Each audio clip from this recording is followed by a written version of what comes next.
Hi,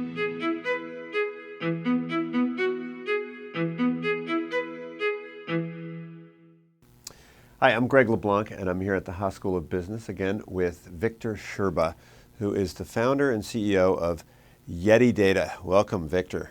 So, Victor, a lot of people think that advertising is annoying, and yet others actually welcome the advertising. So, when it comes to marketing and advertising, what's the difference between advertising that is welcome, advertising that is just an effort to sell, and then advertising which is plain annoying? Mm-hmm.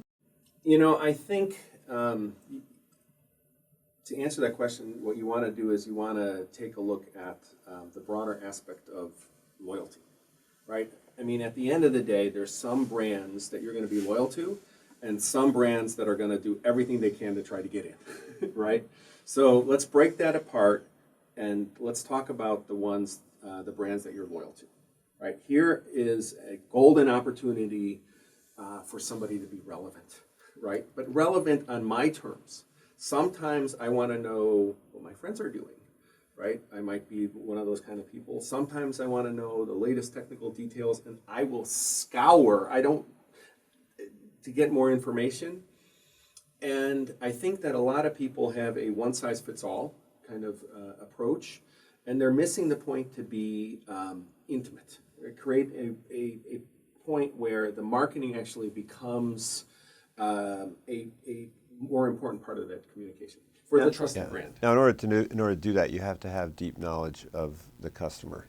So, who doesn't have that deep knowledge, right? Or at least who doesn't have that data to have that deep knowledge? They might not have the connective tissue between those disparate data sets, but it is there. Right. So all this data that companies have about their customers, it's scattered throughout the organization. Oftentimes it's fragmented, it's in different silos, and it really is only useful if you can bring it together and start running analytics on it.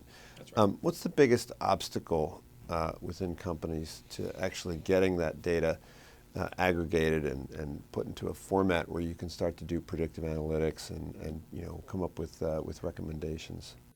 I wish I could tell you it was technical. After running one of the largest information governance businesses in the world for SAP, believe it or not, it's mostly organizational, right? I mean, in many ways, you could take a look at somebody's data infrastructure, and you could literally tell what their organization does look like or has looked like previously, right? And in case of retailers, they might have come from the merchandising side of the house where it's just about stacking it really high. In the case of the e-commerce guys, it was just about making it cheap,